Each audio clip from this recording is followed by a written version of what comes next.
Welcome into NFL Daily. I am Tom Downey. The NFL Draft is less than a month away, so it is time for another NFL mock draft reaction. This time from failed NFL GM Mike Tannenbaum, and this one is, it's something. We begin at pick number 1. So far, so good. Bryce Young, the number 1 overall selection.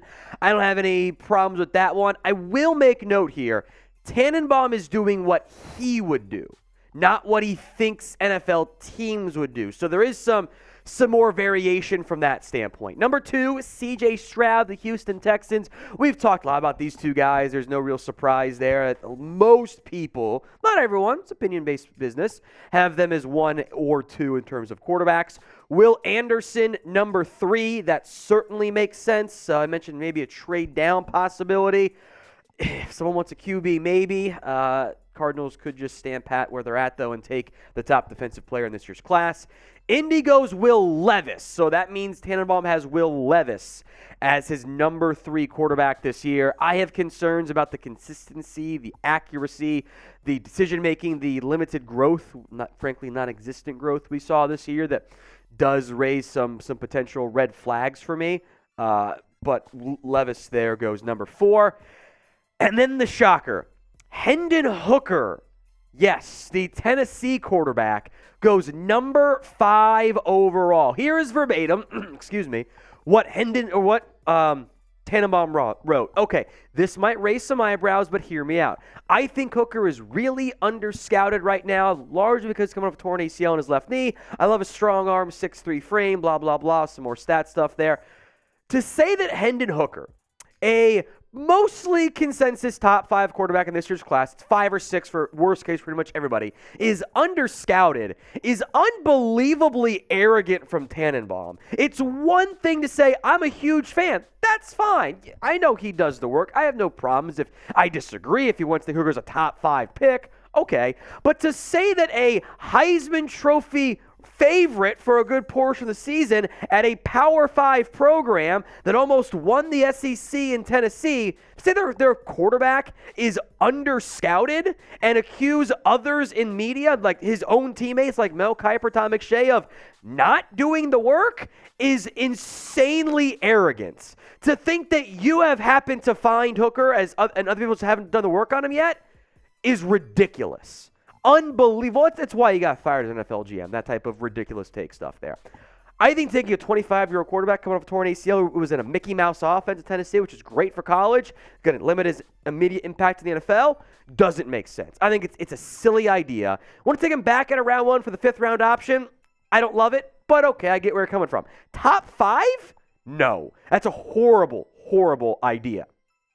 Those are my thoughts.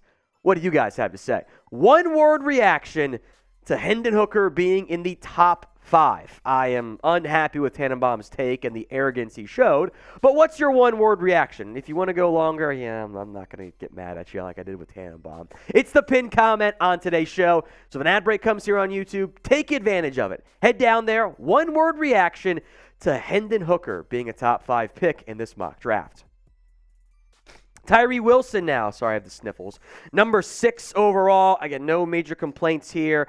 A lengthy edge could fit really well with Aiden Hutchinson. Christian Gonzalez is going to be a very popular mock draft pick for the Raiders. Fits the mold of the long, lanky, athletic corner that NFL teams love these days. Myles Murphy at number 8. I would say that they're big fans of Wilson and Gonzalez. I think Murphy or Nolan Smith make the most sense here. Kind of slid in some recent mocks. I think people are just going, he didn't test the combine, so we forgot how good of an athlete he was. Peter Skoronski next up here. That is the Chicago Bears pick, offensive lineman. Hey, you're getting maybe he's a guard, maybe he's a tackle, whatever it is. You're protecting your investment in Justin Fields. I find that valuable. And he said start him at guard, then start him tackle down the road, which okay. Try to start him I want to see if we can play tackle first, but it's fine. That's not a big deal to me. Broderick Jones, number 10. With the argument he could be a plug-and-play at guard, a spot he's never played, and then takes over at tackle when Lane Johnson leaves, who just signed an extension. So that one was really weird to me.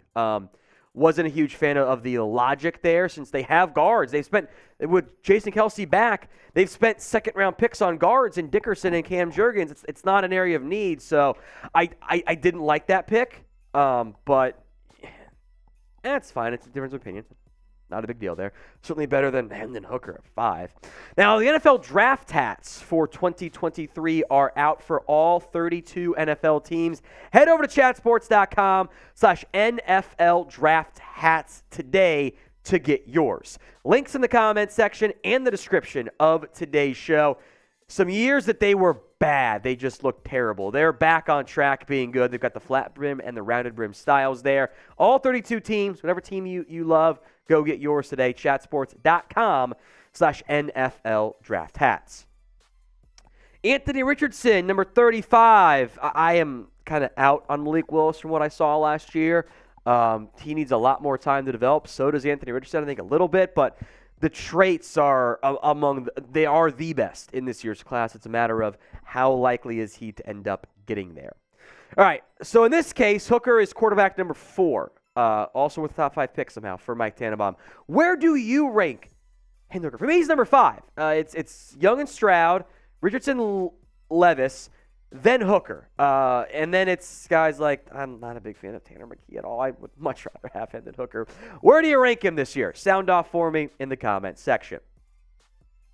Quentin Johnston, number 12. Hey, you comped him to Mike Evans, which I'm not sure he's quite as good as Mike Evans, but I get where he's going for there, so I'm on board with that one there. Get a playmaker for your quarterback, I won't complain. Paris Johnson Jr., who I'd taken a heartbeat over Broderick Jones, helps the Jets' offensive line, on board with that one. Darnell Wright, the Alabama tape was good, but Wright was also put in a position with what they asked him to do to be really good. I think there is some of that. I call it the Mickey Mouse Tennessee offense. It's great for college. It's not the best translatable one for the NFL. I would say it's a little bit overhyped there, but he did have a really good year. If you want a right tackle, I think he's the best pure one in this year's class. DeJuan Jones at number 15. I mean, he is a literal wall. 6'8", 374, almost 88-inch wingspan. I think there are actually some weight concerns for DeJuan Jones. Pro day was late, allegedly, which, like, how you can late to your pro day didn't test. Like, I think there are some potential red flags there. He also mentioned DeJuan Jones as a left tackle, which I don't think he has the quicks to survive at left tackle. If you want to go right tackle, that's fine. I'm actually that makes more sense to me. So Jones in the top 15 to have 5 linemen already, I'd be pretty surprised if it actually went down that way. Dalton Kincaid, tight end 1. I'm worried about the back. That has to be verified. But if you want a seam stretcher at tight end, I think he is the best one in this year's class. I do have Michael Mayer and my guy Darnell Washington over him, though. Now, if you want even more NFL draft videos, make sure you are subscribed. We've got you guys covered for the next month and change here for the 2023 NFL Draft. So subscribe so you don't miss out. The corners slide with all the O-linemen going early. Devin Witherspoon, number 17, I love that. He's skinny, but super physical and a great season for Illinois. No complaints there. Jalen Carter, finally off the board. He goes number 18 to the Lions. Wherever you want to slot Carter in, I'm fine. It's a lot of it we're not going to know as media. It's, okay, how much do you know? How much do you trust the person? Is he in an okay mental spot right now? Is he going to get some of the immaturity stuff sorted out? If you think the answer is yes, he should go early. If not, he could slide. I think he goes top 10, but that's a guess right now. So who will draft Jalen Carter? Get those predictions in for me in the comments section. Tampa, number 19, Bijan Robinson. If you want to go get a back, this is the best one this year. I think this is a solid range spot for Bijan in Tampa. Lucas Van Ness out of Seattle. I actually don't mind this one. I think he'd be a decent flex piece for a team that likes, historically, some flex guys at 6'5", 272, so I'm on board there. I like this pick, Jackson Smith and Jigba. I'm a little worried about how you handle him as a slot with Keenan Allen, but Allen might be there for a year, and you're getting a playmaker for Herbert, so I won't complain. Zay Flowers, got to get a receiver. I got a better one on the board still, but it's not that far behind Zay Flowers. So help out Lamar, assuming Lamar's the guy, which Who knows? I love this pick. Number 23, Joey Porter Jr., who I think could easily be a top 15 pick in this year's class. Vikings need a corner. Porter's a great fit for their man coverage scheme. Love that. Anton Harrison at Oklahoma. Juwan Taylor did leave. If they are out on Walker Little, tackle's a big need. So I'm fine with this pick here. Jalen Hyatt, who is kind of a lot like Darius Slayton, actually. I think with Slayton there, you kind of are overlapping with the archetypes, but look, he clearly likes Tennessee guys. He's got Darnell Wright early, he's got Hyatt early, he's got Hendon Hooker earlier than most people, so I guess he's just a big fan. Michael Mayer, 26. I'm a huge fan of his game. I would love to have him in Dallas. He'd be an upgrade button of Dalton Schultz a few times. Jahmyr Gibbs. I hate Buffalo investing so much at running back over the past couple of years, but he'd be a fun fit in the offense as a dynamic I think he's better than James Cook, but you also have Harris and Hines, so it's fine. It's fine. I'd rather go O-line for Buffalo maybe, or defense, but Gibbs is going to be a top 30 player for me. So, Emmanuel Forbes, if you can get over being 166 pounds, he's got a top 5 cornerback written all over him this year. The ball skills are awesome.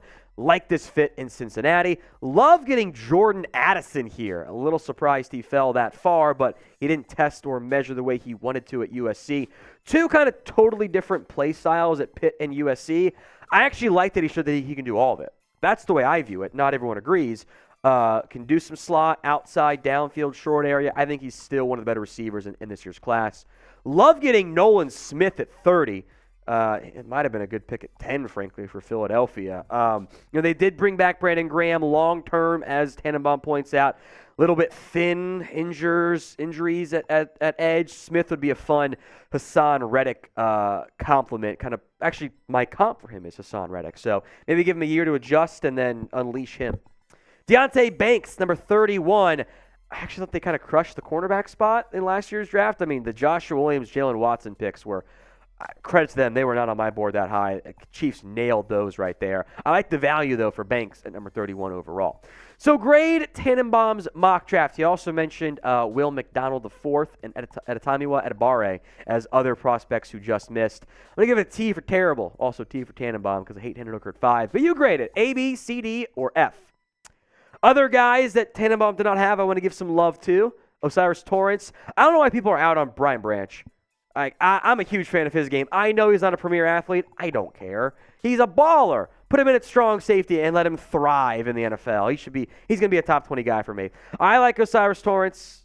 Look, the feet are not fast, but he's a mauler. Never give up a sack in college. That should count for something. Kalijah Kancey's undersized, but late round one, I'm not upset about him not being in there. Keon White, Brian Brzee, athletic upside guys with limited production. So it's really Branch that bothers me because I know I'm just higher on Torrance, but I think Branch is going to be awesome.